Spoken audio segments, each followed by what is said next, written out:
Dayana. Começou, viu? Ó, começou a gravação.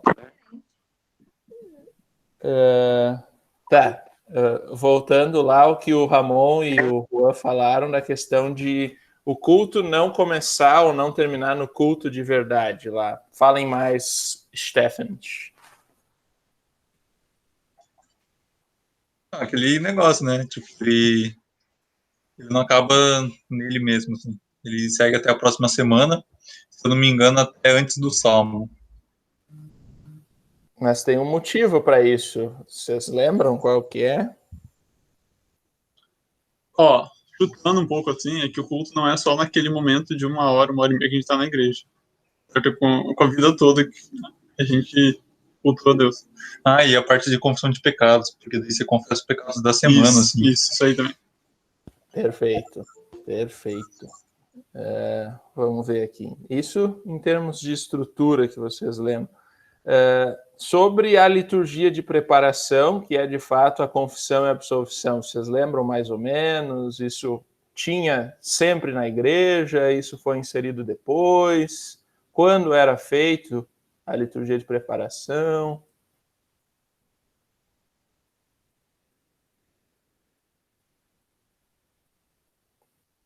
Bom, a liturgia de preparação, tempo de Lutero, ela não era feita no culto, ela era feita durante a semana no confessionário, né? Confissão e absolvição era feito privado, e aí o culto começava com o salmo.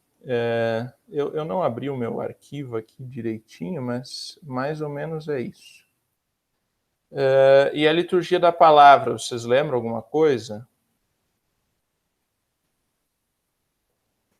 Então, eu lembro só que o evangelho vem depois.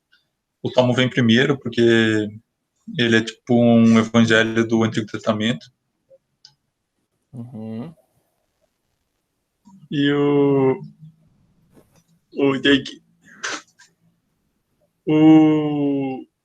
evangelho vem depois porque o discípulo, no caso, as cartas e tudo mais, as epístolas não são maiores do que o evangelho, que é a fala do mestre. Uhum. É nesse mesmo momento que tem também a coleta do dia, não é? Ou é um pouquinho depois? É depois do salmo, a coleta do dia logo depois do salmo. Que não é oferta. Não é oferta.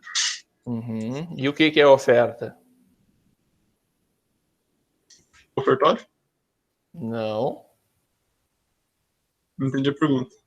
Não. O que é a oferta? Eu vou pedir ajuda dos universitários. Eles são universitários ali, ó. Exatamente.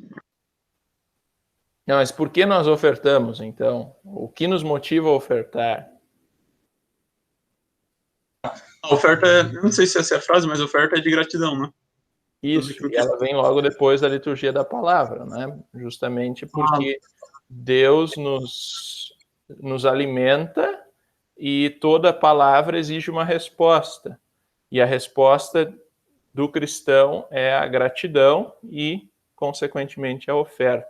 Só que tem mais uma coisa que a gente vê na liturgia da palavra, que é o credo.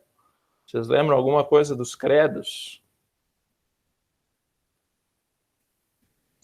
Essa que acabou de chegar pode fazer uma participação aqui. Eu ouvi falando de credo. São 3. É isso? Já é alguma coisa ali, ó, sabe bem. Apostólico, niceno e atanasiano. Muito bom, muito bom. Já é. Vocês lembram quando que usa qual? Eu falei um pouco. 3 petições.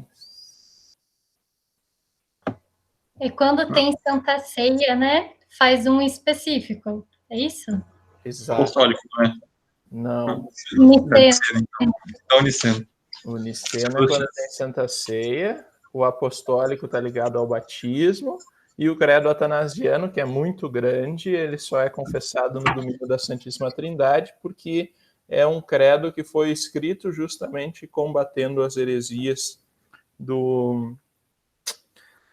a respeito da pessoa de Cristo, da pessoa do Espírito Santo e do Deus triuno. Tá. Eu acho que já é uma boa conversa, apesar de pequena, tem bastante coisa. Os hinos, talvez vocês querem falar dos hinos, tem algum problema em escolher qualquer hino ou não? Tipo, os Se não me engano, tem uma unidade temática e tal. eles têm que estar relacionados com o tema do culto, né? O primeiro, ele tem uma relação bem intrínseca com o tema do culto, que eu me lembro. Na verdade, todos têm que ter, mas o primeiro em especial, eu não lembro o motivo.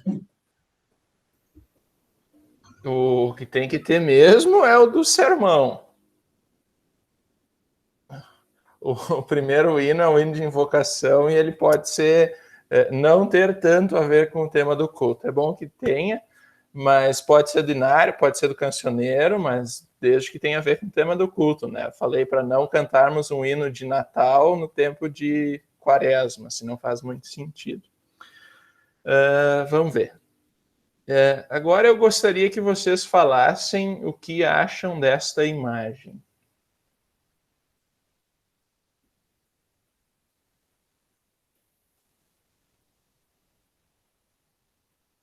Crítica de arte hoje. A mesa forma uma cruz, aparentemente.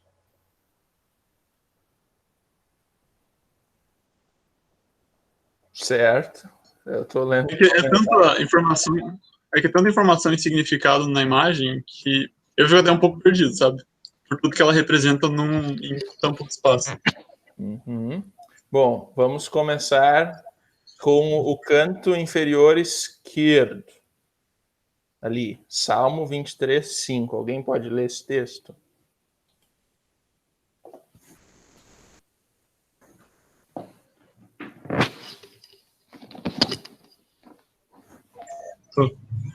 Tô aqui, Renan. Leia. Preparas um banquete para mim, onde os meus inimigos me podem ver. Tu me recebes como convidado de honra e enches o meu copo até derramar. Bom, banquete. É sobre isso que nós queremos falar quando falamos de Santa Ceia. E o nosso Salvador prepara o banquete. A Santa Ceia é preparada por Cristo para os seus filhos. A cruz que está ligando o banquete e esmagando a cabeça da serpente é o que nos conecta com a ceia celeste, né? Sem a cruz de Cristo, sem a salvação, nós não participaríamos dos cultos aqui no mundo, mas também não participaríamos no culto celeste, o culto que é descrito no livro de Apocalipse. E é esta mesa que o Salmo está dizendo, né? O banquete preparado para nós no céu, mas que é servido todos os finais de semana nas santas ceias. Por isso a gente vai falar sobre a liturgia da Santa Ceia. Eu vou tentar projetar aqui o vídeo que eu gostaria que vocês vissem, daí a gente vai comentando em cima do vídeo. Como eu disse, hoje é crítica de arte. Vamos lá.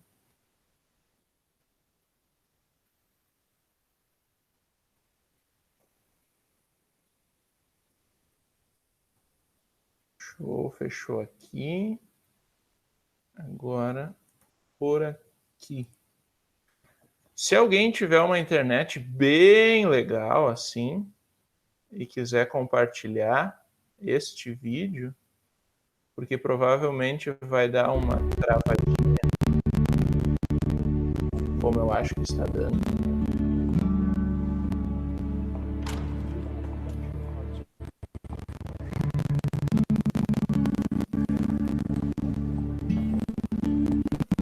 Tá travando tudo. Eu tô vendo. Não acha mais fácil você mandar o link no chat e todo mundo dá play no 3? Falar 1, 2, 3, dá play? Você acha que isso vai funcionar? Sempre dá certo. É que ele não precisa de uma grande qualidade, mas se vocês acham melhor, vou recolocar o link no chat.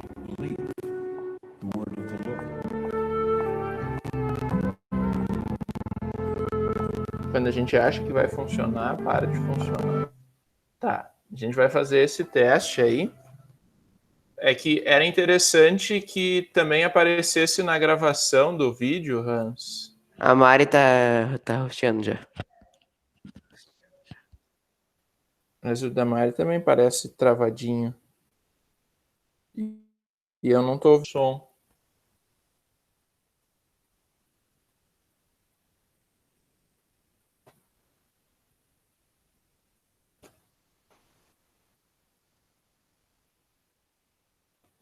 Alguém tem uma super internet aí?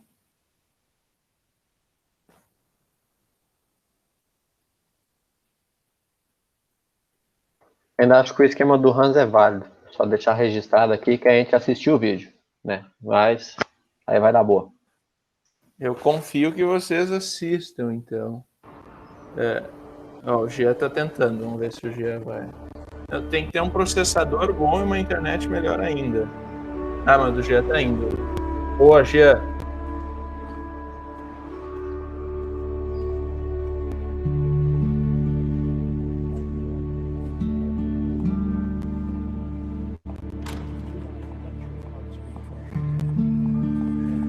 Bom, para vocês entenderem, o cidadão tá indo para a igreja.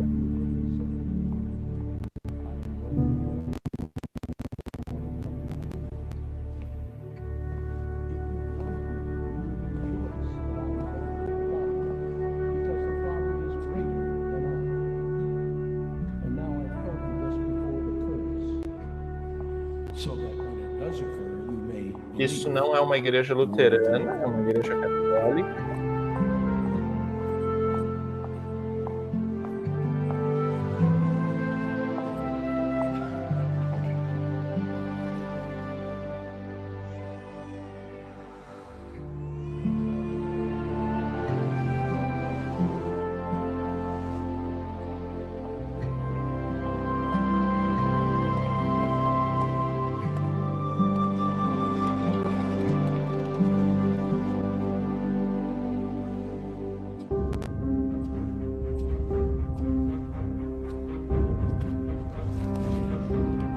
told him, "Have sight, your faith has saved you." The Gospel of the Lord. Essa parte do beijo na escritura não é comum entre os luteranos, mas é sagrado entre os católicos. E depois do evangelho, depois do sermão, começa a haver a liturgia da Eucaristia. E aí milagres começam a acontecer em todos os cultos. Foi feita a procissão dos elementos. E a companhia celeste começa a participar do culto.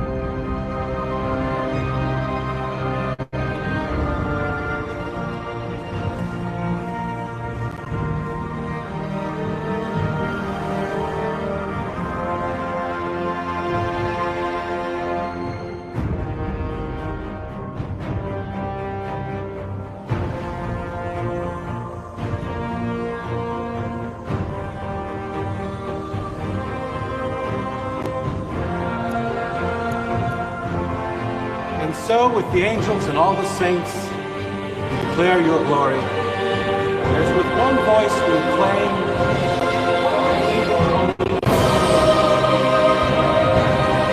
o culto no céu e o culto na terra se misturam a partir da liturgia da Santa Ceia, né? Junto com os anjos e arcanjos e body toda a and companhia blood of our Lord celeste. Jesus Christ. E quando o pastor ou o padre está celebrando a Santa Ceia, é o próprio Cristo que está fazendo. Por isso é ele que prepara o banquete.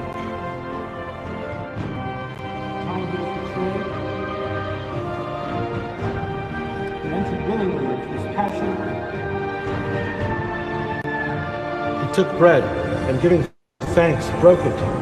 And gave it to his disciples, saying, take this, all of you, and eat of it. For this is my body, which will be given up for you.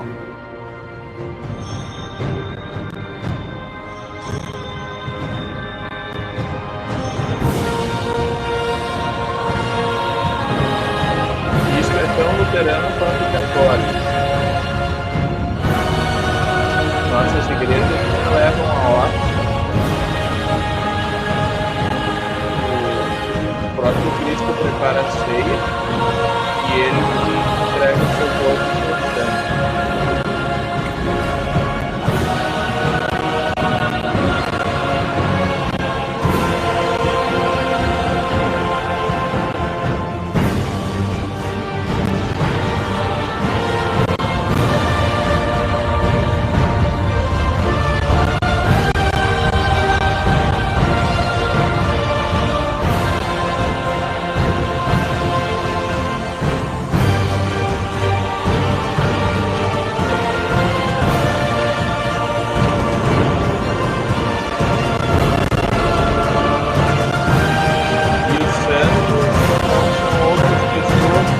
Aqueles que pertencem à família da fé My God. e que nos precederam no encontro.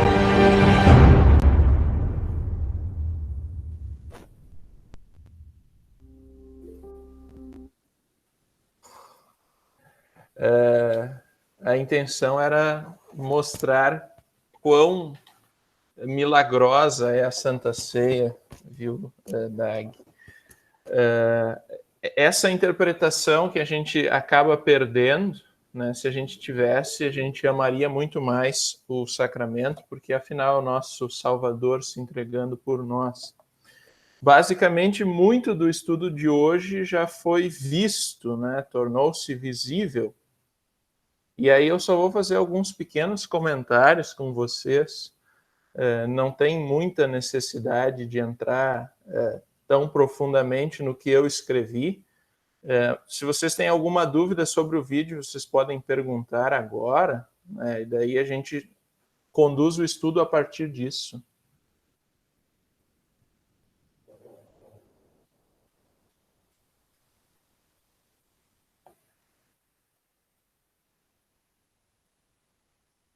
Ou um comentário, não precisa ser dúvida a respeito do vídeo. Não, no começo eu achei que aquele casal que ele vê passando por ele ali, eu pensei que ia ter algum batismo, né? Que eu não imaginei que fosse sobre a Santa Ceia, né? Que eu já tinha assistido. E aí dá a impressão que eles que vai ter um batizado, né? E aquele casal tá levando a criança e o que passa por esse homem ali. Mas é bem emocionante mesmo. Isto é verdade. E fez muito mais sentido com você falando junto, assim. Porque eu também tinha visto. E eu percebi que conforme, né, ele ia fazendo a parte ali do... Não sei se é culto, se é missa, enfim. Conforme ele falava os elementos, ia aparecendo. Mas você falando deixou tudo muito mais claro, assim, de entender. Show, não, essa era a ideia, falar um pouco em cima do vídeo. Mas a gente fala rapidinho, então, seguindo basicamente o que eu pensei para nós. A liturgia da Santa Ceia, então, ela começa com o ofertório, que é o momento que o pastor, hoje em dia, ele tira o véu de cima dos elementos, né? Agora a Rafa está querendo participar também. Na igreja antiga e mesmo na igreja católica, que foi o caso ali, os elementos eles são levados da sacristia ou de onde eles estão armazenados para o altar. E hoje em dia nas igrejas luteranas não acontece isso. A Santa Ceia já está posicionada lá em cima do altar e daí o pastor só remove ou na hora das ofertas ou na hora do ofertório. Normalmente, o ofertório está logo depois do sermão, aquele cria em mim, ó Deus, um puro coração. A maioria dos pastores acha que isso é um hino pós-sermão. mas não, é um hino de preparação à Santa Ceia. Por isso é melhor colocar depois da oração geral e antes, então, o marco inicial da liturgia da Santa Ceia. Depois do ofertório, ou substituindo o ofertório, às vezes vem um hino, né? Na missa ali que nós vimos não tinha hino nenhum. Quando tem esse hino é justamente para que a congregação se prepare. Não, agora nós estamos inaugurando um momento diferente no culto. Acabou a liturgia de preparação, fomos absolvidos dos nossos pecados que aconteceram durante toda a semana. Deus nos preparou para recebermos a Santa Ceia através da liturgia da palavra, e agora estamos prontos, né? Estamos vendo que vai acontecer coisas novas no culto. E essas coisas novas, então, é a presença corporal do nosso Salvador através do pão e do vinho. Corporal, mas sobrenatural, acima de tudo. Deixa eu ver se eu botei depois. Aqui tem. Logo depois do ofertório já começa o prefácio, que é aquele momento do Senhor esteja convosco e com teu espírito, levantai os vossos corações, e etc, etc. Bom, aqui o que está acontecendo é que a congregação ela está colocando votos no pastor, lembrando que o pastor é o próprio Cristo para a congregação. Então, é aquele momento da conversão no vídeo lá. Era o padre, mas de repente virou o próprio Salvador Jesus. Quando a congregação deseja que o Senhor também esteja com o pastor, é justamente para lembrar, bom pastor, tu estás aqui para ser o Cristo presente nas nossas vidas. E nós queremos que o próprio Cristo esteja conduzindo esta cerimônia que vai dar-se a si mesmo no pão e no vinho. Depois tem uma parte estranha, né, que é o levantar os corações. Isso não parece fazer muito sentido, né, tipo levantar assim o coração, é meio estranho. Mas aí o significado dessas palavras é para que nós coloquemos os nossos pensamentos em Cristo, já que é Ele que nós vamos receber e é Ele mesmo que está conduzindo a cerimônia. E depois nós nos preparamos para dizer, né, verdadeiramente digno, justo e do nosso dever. Então, isso é uma oração, uma ação de graças que nós fazemos porque Cristo está presente no meio de nós de uma forma toda especial com seu corpo e sangue. E aí, aquela ideia da primeira imagem do banquete messiânico, ela está presente, Cristo está preparando o banquete e ele está presente. Deixa eu ver a mensagem aqui. Ai, ai.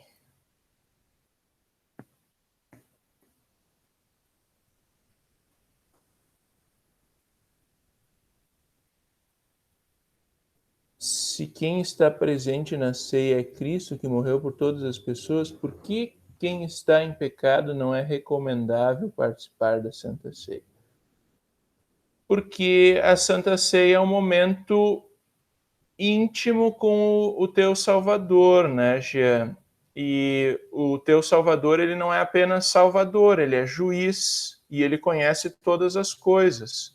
É bom que tu resolvas o teu pecado antes de participar da Santa Ceia. Viver em pecado e participar da Santa Ceia é ruim, porque o apóstolo Paulo diz que quem não discernir o corpo é que não está preparado para receber a ceia. Isso é viver em pecado, é não conhecer o Salvador.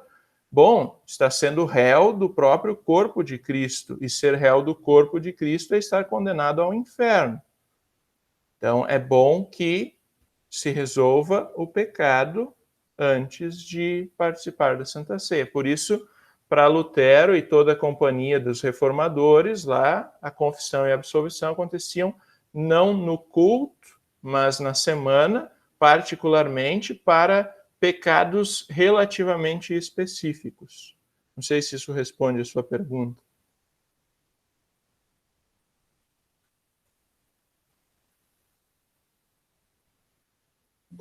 Mais ou menos.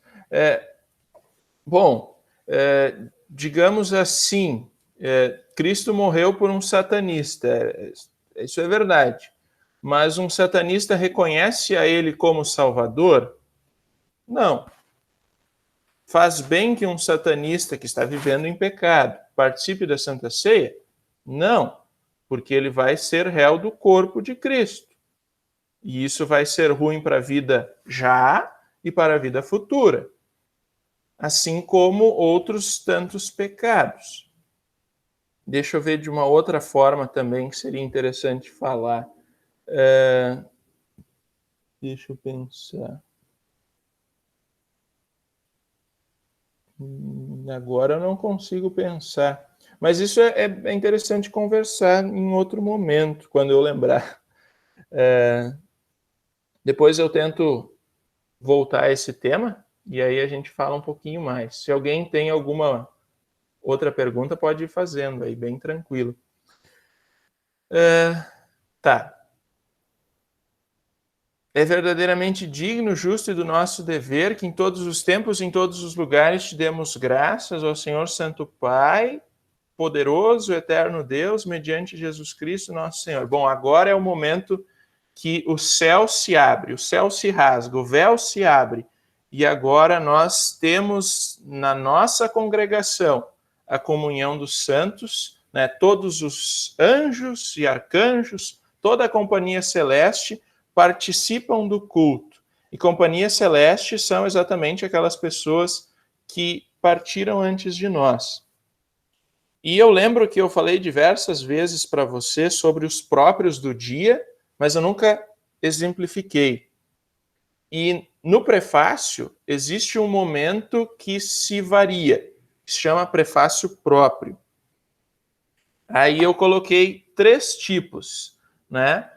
A primeira parte é igual e o final também. É verdadeiramente digno, justo do nosso dever, que em todos os tempos, em todos os lugares, te demos graças, ó Senhor, Santo Pai, onipotente ou poderoso, eu sempre uso poderoso, eterno Deus, mediante Jesus Cristo, nosso Senhor, que tendo criado todas as coisas, assumiu a natureza humana e nasceu da Virgem Maria.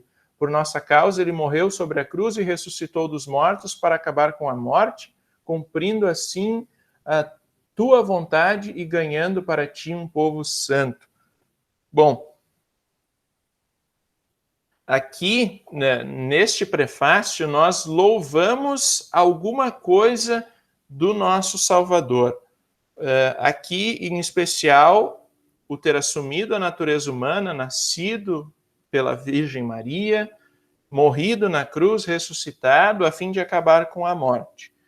Mas um outro prefácio vai dizer: na comunhão de todos os teus santos reunidos no corpo de teu Filho, nos cercaste com uma nuvem tão grande de testemunhas, a fim de que, encorajados pela sua fé e fortalecidos pela sua comunhão, possamos correr com perseverança a carreira que nos está proposta e, juntamente com elas, receber a coroa da glória. Aqui nós temos o prefácio do Dia de Todos os Santos. A Igreja Luterana reconhece que todos aqueles que estão em Cristo são santos. Assim como a Igreja Católica, apesar dela ter uma série de santos para todos os dias e etc., e a interpretação que eles dão aos santos é diferente.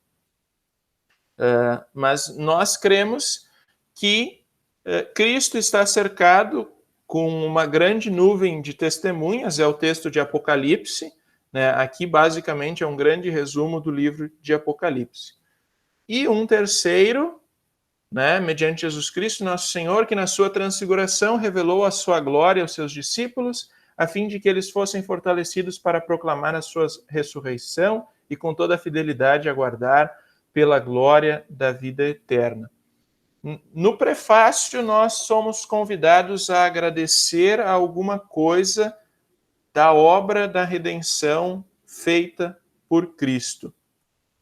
E à medida que as palavras vão sendo ditas, como mostrou no vídeo, alguns milagres vão acontecendo. Não apenas o milagre da presença real de Cristo na Santa Ceia, mas essa questão da companhia celeste de fato estar presente no culto. a Santa Ceia é um grande momento de festa. Por isso, aquele banquete. Um banquete sempre lembra a festa, não lembra a tristeza. E é uma festa no céu que a Igreja da Terra também celebra. Então, é esse rasgar do céu. Kierkegaard fala que milagre é justamente quando o céu encosta na terra. E na Santa Ceia, de fato, o céu encosta na terra. E na Santa Ceia nós nos unimos ao culto eterno dos anjos e da Igreja triunfante, a Igreja que já está no céu. E aí, no fim do prefácio, nós somos convidados a louvar junto com toda essa companhia celeste, né? Nós somos convidados a dizer: Santo, Santo, Santo é o Senhor, Deus dos exércitos. Eu não sei se vocês sabem, mas esse provavelmente é um dos cânticos mais antigos de toda a Igreja, porque em uma passagem lá do Antigo Testamento já tem o primeiro pedacinho, assim, o Santo, Santo, Santo é o Senhor, Deus dos exércitos. Se alguém acertar, leva uma caixa de bis, e tem que ser em menos de 1 minuto, porque senão vai colocar no Google e procurar e tal.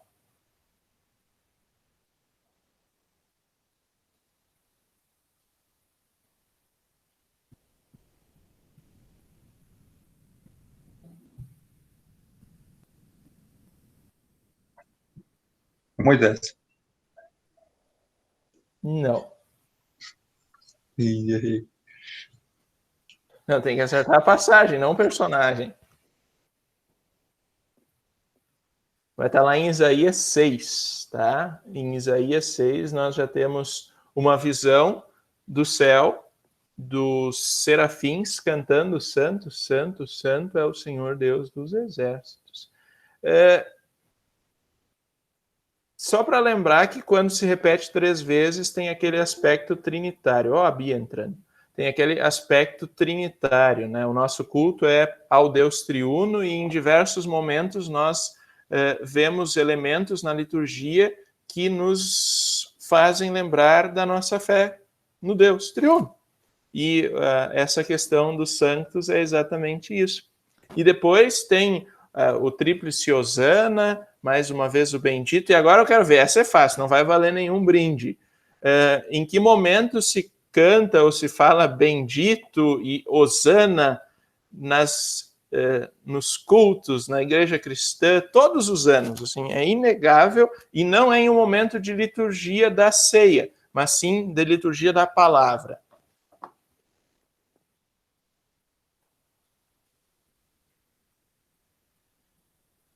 É um dia que a igreja está toda ornada, assim, ornamentada, tem ramos.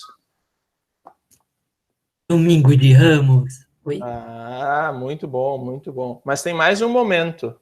Não é só no Domingo de Ramos. Quero ver se alguém sabe. Festa da colheita lá, tipo, de agradecimento, essas coisas? A igreja está ornamentada, mas não é para esse texto. Festa junina, mentira. Não, festa de São João, daí são outros textos também. Não é no Natal? É perto do Natal. Na Páscoa, não é? Não. Entrada de advento. Isso aí, fala uma das parentes. Entrada de advento. Mais ou menos. É no advento, mas não é na entrada do advento. Acho que é no 2º ou 3º domingo do advento, que daí tem a entrada triunfal de Jesus em Jerusalém. A leitura é a mesma do Domingo de Ramos. E aí tem esse aspecto. São em 2 momentos da igreja que nós lemos efetivamente o fim do cântico, né? Hosana ao filho de Davi, né? Bendito aquele que vem em nome do Senhor. Isso reflete um salmo, que é o Salmo 108. Mas isso não é tão importante sabermos. Deixa eu ver aqui. Tá, não precisamos. Vamos para o próximo. Tá, dá para ver sim. Eu quero ver quero ver quem acerta por que a oração do Senhor, o Pai Nosso, está presente na liturgia da Santa Ceia.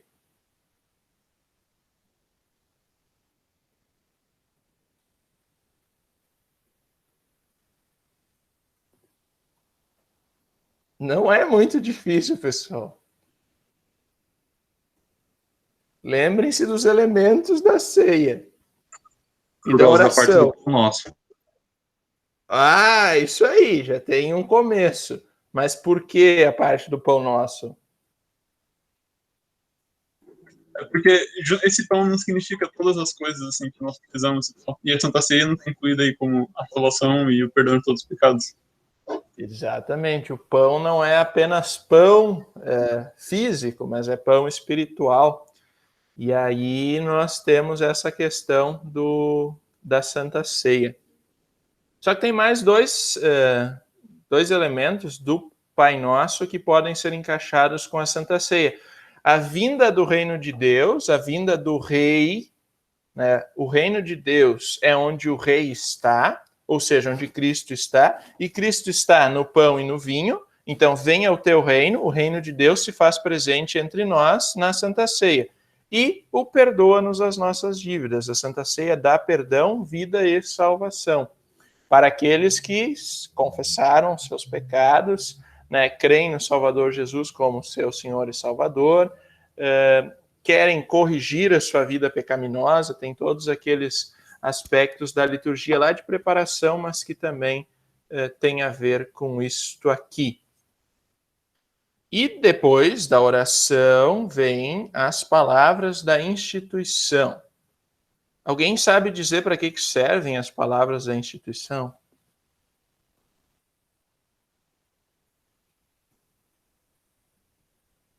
Não precisem ter medo que está sendo gravado.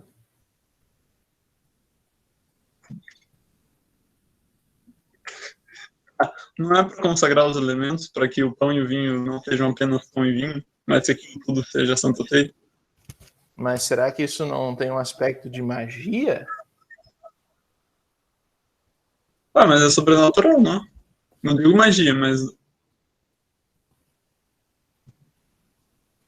Não, tudo bem, tá certo, sim. Né? A definição de sacramento é a palavra e o meio externo. O meio externo são o pão e o vinho. E daí a palavra é dita, né, nas palavras da instituição, a narrativa da instituição. Daí toda essa celebração, ela na verdade, de fato, olha para aquela quinta-feira santa, né? Nosso Senhor Jesus Cristo, na noite em que foi traído, tomou o pão e daí segue com todas as palavras. E tem um detalhe, quando Jesus diz, façam isso em memória de mim, ele fala de tudo, não apenas o partir do pão, ele fala da ação de graças, ele fala, são 6 aspectos, deixa eu achar aqui no meu texto, aqui, tomar o pão, dar graças sobre o pão e pelo pão, partir o pão, distribuir, tomar o cálice, dar graças e entregar aos discípulos. Então, tudo isto, né, que está registrado em Lucas, é o que Jesus manda fazer. Então, por isso, no culto tem toda essa celebração. Acrescentou-se outros elementos que preparam para esse grande momento, e aí acontece, então, a narrativa da instituição. E daí eu só gostaria de dizer que a palavra consagrar, já no Antigo Testamento, significava tornar sagrado. Era separado para o uso santo, aliás. Aí até um dos autores que eu li falou sobre a faca. Uma faca ela pode ser usada para cortar coisas, né, do nosso cotidiano, mas ela também pode ser usada como a faca para o sacrifício lá do sumo sacerdote. Então, é diferente, é a mesma faca em termos de estrutura, só que a função é diferente. Consagrar é mudar a função, é separar para o uso santo. E depois das palavras da instituição, tem um pequeno versinho antes do Agnus Dei, que fala da paz do Senhor, né? A Pax Domini, né? Que diz assim: a paz do Senhor seja convosco para sempre, amém, e imediatamente segue o Cordeiro Divino. Eu lembro que logo que começou a quarentena, vocês colocaram no grupo da Jured, assim, uma notícia, assim, que a paz tinha sido proibida nas igrejas. O que é essa paz, assim? Não sei se vocês lembram. Essa não é difícil de responder também.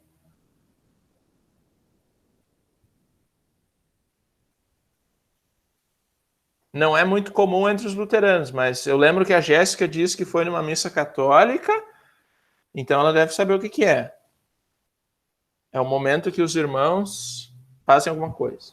Se cumprimentam? Perfeito. Desejando a paz do Senhor? Exatamente. Assim como o ministro deseja para a congregação deseja para as outras pessoas. Porque todos vão receber o mesmo corpo e o mesmo sangue, né? Aquilo que une as pessoas e os faz irmãos e irmãs na fé, apesar de todas as diferenças possíveis e eventuais desavenças, nos coloca na mesma mesa, né? Nós vamos ser agraciados com o mesmo perdão e com a mesma salvação. E aí, por isso, nós nos saudamos mutuamente, né? Agradecendo e lembrando um para o outro que a paz que Cristo dá está com a gente. Isso é uma prática que poderia ser feita na igreja luterana sem nenhum problema, tá? Só que os luteranos não gostam de se cumprimentar muito. E depois da paz vem o Agnus Dei. Alguém sabe em que evangelho, são só 4, está registrado as palavras: eis o Cordeiro de Deus que tira o pecado do mundo? São só 4 evangelhos. A chance de acertar é 25%.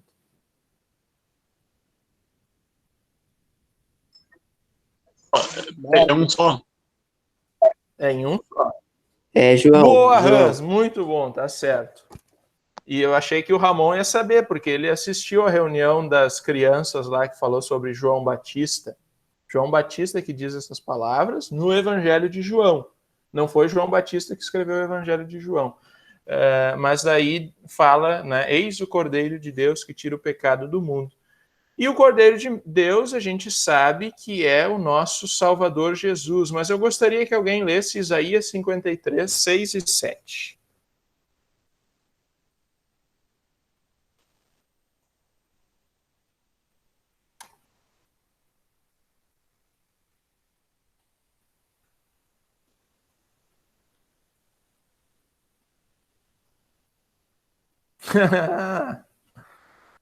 Isaías 53,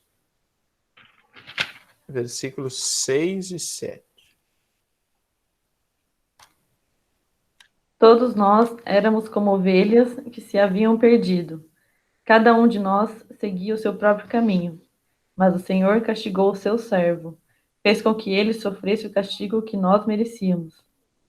Ele foi maltratado, mas aguentou tudo humildemente e não disse uma só palavra. Ficou calado como um cordeiro que vai ser morto, como uma ovelha quando cortam a sua lã. Show!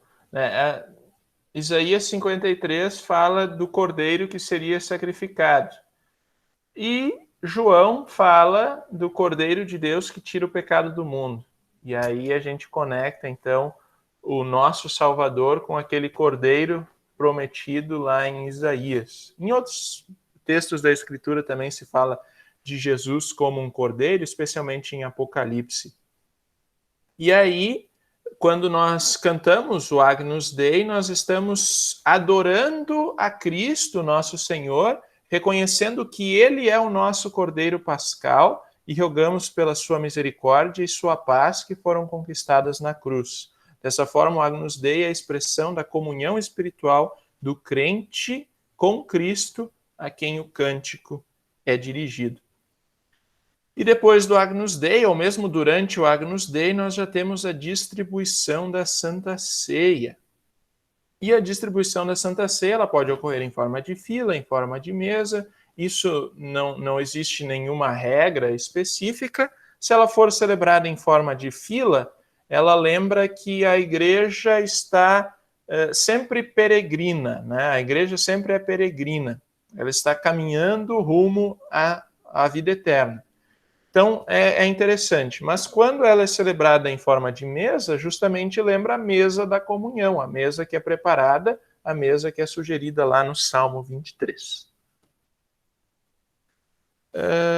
Depois da distribuição, nós temos o Nunc Dimittis e a ação de graças.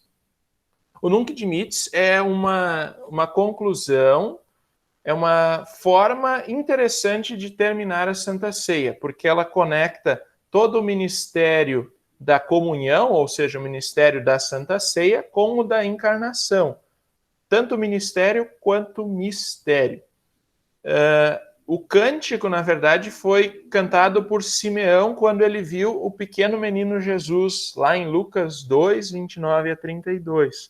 O Deus que veio ao mundo naquela criança, naquele humilde bebê, vem através da simplicidade do pão e do vinho. E o cantar dessa oração é uma conclusão muito legal da Santa Ceia. E a ação de graças, né, todas as vezes que comerdes deste pão e beberdes deste cálice, anunciais a morte do Senhor até que ele venha. Bom, o que o cristão pode fazer tendo recebido tamanho presente de Deus? Só agradecer, né? Não tem coisa diferente. Por isso, a liturgia já prepara com a ação de graças, né? O povo de Deus agradece por todos os seus benefícios, por toda a obra redentora de Cristo e por ele se oferecer na Santa Ceia. Tudo que Deus faz é livre, é por graça e é de graça. Ele faz diferente do nosso padrão de vida habitual, né? Que a gente só ganha quando merece. E de Deus a gente não ganha quando merece. Pelo contrário, a gente ganha quando desmerece, né? O apóstolo Paulo fala que né, quando nós éramos inimigos de Deus, isso é o apóstolo João que fala, Deus nos fez seus amigos através da morte de Cristo na cruz. Esse Isaías 53 não tem no cancioneiro, Nerlin, tem que procurar na internet. E depois da ação de graças tem uma pequena saudação antes da bênção, né? Deixa eu só falar antes. A liturgia de pós-comunhão, que é o Nunc Dimittis, a ação de graças, a saudação, benedicamos e a bênção, ele precisa ser bem curto, porque o grande ápice da Santa Ceia, do culto é a Santa Ceia.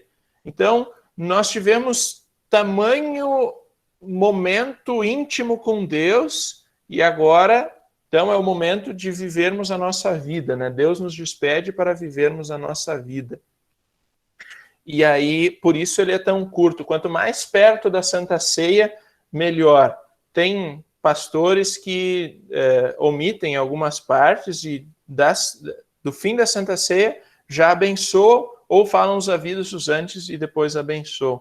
Os avisos, teoricamente, não deveriam pertencer ao culto, tá? Em momentos de muita tecnologia, não precisávamos ter os avisos no culto, mas sempre os pastores costumam avisar a vida da congregação, o que vai acontecer, o que não vai acontecer. Mas a saudação, ela só diz assim, o Senhor esteja convosco e com o teu espírito, responde a congregação. É a última oportunidade que ministro e congregação, pastor e congregação, falam palavras uns para os outros de carinho, de admoestação e encorajamento. O pastor diz ao seu rebanho, que já foi alimentado com o maná que veio do céu, o Senhor esteja convosco.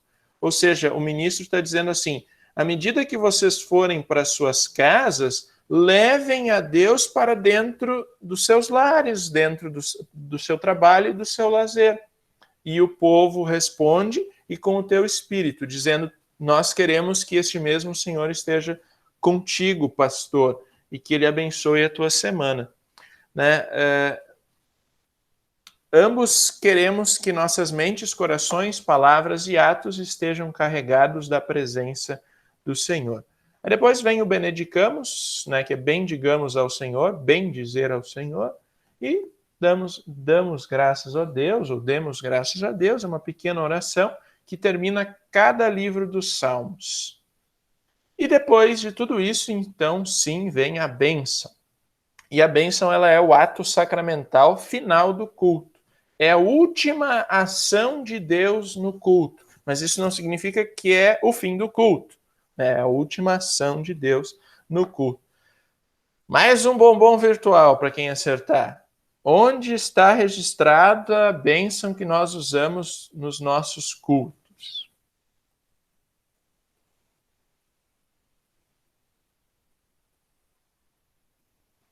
Na Bíblia. Nos Salmos. Boa! Com medo não é de números. Espera aí, fala aí de novo, Lucas. Um pequeno medo de errar, tá em Levítico ou não? Números. É no Pentateuco, mas não é em Levítico. Aí, o rapaz é passou. Alguém sabe o número de números? Aí já. 23. 41 noites, 41 dias. Olha, eu tô tentado a dizer 20, mas é 24. É 24 ou 22. Eu tô em dúvida agora. É 6. 6 é o pai. Louco. É 6, não é nem 21 nem 22. Agora, a outra pergunta. E quem falou esta bênção? Lembrem-se, olha só. Espera aí, antes do Ramon falar, só presta atenção. Espera aí, o Lucas falou. Não.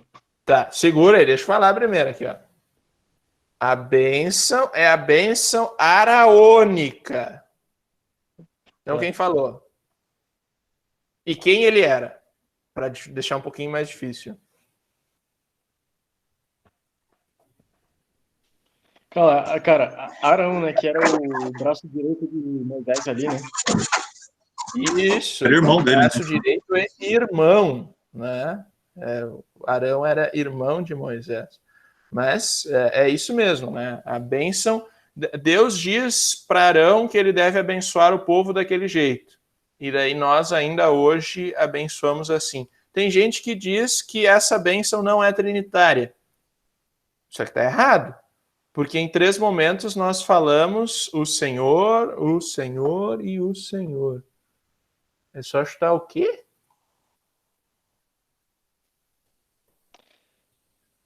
Pastor Renan. Fala, Lucas. Desculpa, eu não sei se eu vou estar muito fugindo do assunto aqui, mas tem a tal da bênção apostólica também, né? Que ela é trinitária, só que de uma forma mais clara, né?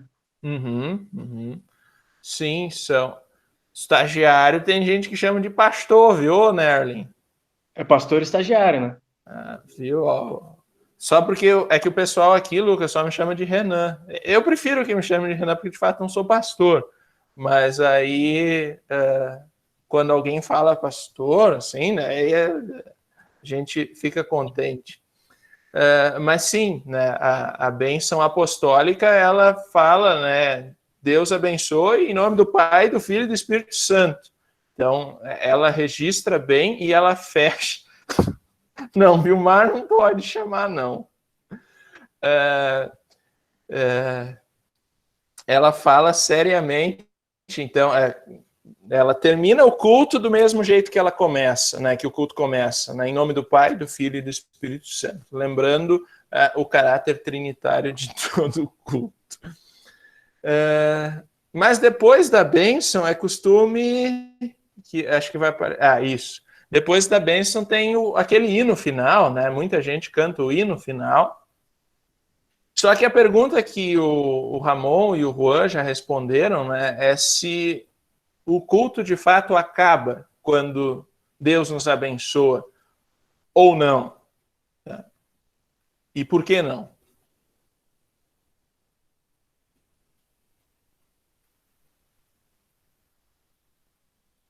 Vocês estão querendo falar mesmo, Ramon? Vocês estão falando de microfone fechado. Porque tem uma dúvida. Tipo, tem aquele negócio lá que eu comentei, que é o que eu lembro. que a nossa vida toda é um culto a Deus. E aí, eu não lembro de ser só isso, acho que tem mais coisa. Não, talvez isso seja só. Não, isso é o fundamental, né? Mas o pessoal aqui da congregação de Campinas, que segunda-feira vai terminar de ler ou ouvir o Espiritualidade da Cruz, ouviu falar sobre as vocações. Então, Deus quer agir através dos seus filhos nas vocações para o bem de todas as pessoas. E por isso que, fortalecidos no culto, puxa vida, cada vez maior ali é o nome reverendo e teologando, mas então nós não terminamos o culto porque o culto, na verdade, a Deus continua na nossa vida. Nós terminamos o culto público, mas a nossa vida é uma vida de culto, e aí o apóstolo Paulo, em 1 Tessalonicenses 5,17, fala: orem sem cessar. Então, esse orar sem cessar é ter uma vida de culto, e na sua vida testemunhar aquele Salvador que vocês receberam na Santa Ceia. E o motivo, então, das pessoas irem para a igreja no domingo e voltarem no domingo seguinte é a equipação dos santos, é estar preparados para viver durante a semana abençoados e fortalecidos por Deus. Por isso que, um pouquinho antes de terminar, eu gostaria que alguém lesse Efésios 4, 11 a 16.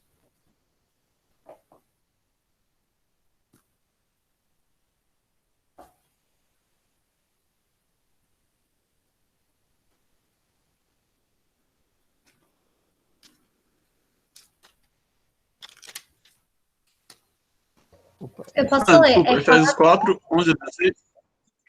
Isso, mas deixa a Jéssica ler. Não, pode ler se quiser.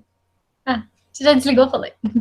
E ele mesmo concedeu uns para apóstolos, outros para profetas, outros para evangelistas e outros para pastores e mestres, com vistas ao aperfeiçoamento dos santos para o desempenho do seu serviço, para a edificação do corpo de Cristo, até que todos cheguemos à unidade da fé e do pleno conhecimento do Filho de Deus, à perfeita varonilidade, à medida da estatura da plenitude de Cristo, para que não mais sejamos como meninos, agitados de um lado para o outro, e levamos ao redor por todo o vento de doutrina, pela artimanha dos homens, pela astúcia com que induzem ao erro, mas seguindo a verdade em amor, cresçamos em tudo naquele que é a cabeça, Cristo, de quem todo o corpo, bem ajustado e consolidado pelo auxílio de toda a junta, segundo a justa cooperação de cada parte, efetua o seu próprio aumento para a edificação de si. Show, valeu, Jéssica. Esse é o motivo pelo qual os santos crentes voltam para a igreja, né? Eles precisam ser equipados para viver a sua vida durante a semana. É muito melhor começar a semana com a bênção de Deus e, à medida que o curso da semana vai passando, né, ter esse anseio por voltar à casa de Deus, do que uma vida sem uma perspectiva, uma vida sem alguém que toda semana queira te receber na sua casa, claro, não em momentos de pandemia, né? Mas até mesmo em momentos de pandemia, quando é possível. Então Deus se oferece, Ele quer você na casa dele, para que te prepare, para que os prepare a viver uma vida que agrade a ele durante toda a semana. O cristão, ele sabe que não é perfeito, ele tem a consciência das suas limitações e ele está pronto para admitir isso. E aí ele manifesta a sua carência e necessidade de Deus quando retorna ao templo, ouve a palavra e, por meio de expressões de louvor, demonstra sua resposta de gratidão por essa voz que dá forças ao seu coração e o renova, dando-lhes força, então, para servir ao próximo, ao necessitado, né? Todo aquele que está ao nosso alcance. Chega de culto eu deixo aberto para mais perguntas no chat ou ao vivo. E agradeço pela atenção de todos, e especialmente pelo Jean e pelo vídeo lá, ter conseguido botar no ar para a gente. Mas se vocês levarem um pouquinho, né, de diferença... Peraí, faltou o final de verdade. Se vocês já interpretarem um pouquinho diferente o culto na congregação, eu já vou estar muito contente. É isso, perguntas, respostas, etc. Eu vou tentar responder melhor sua pergunta em outro momento, tá, Gia?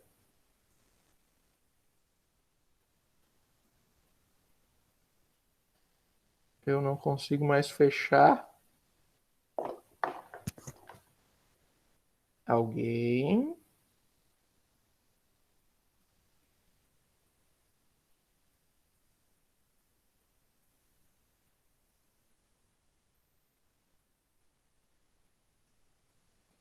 Então, Renan, pelo menos aqui por enquanto tá de boa.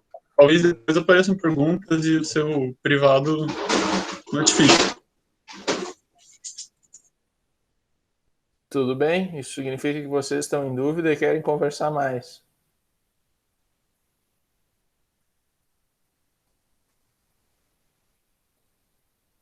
Mas, se é isto, eu vou pelo menos fechar a gravação, daí vocês podem perguntar mais livremente, se for o caso.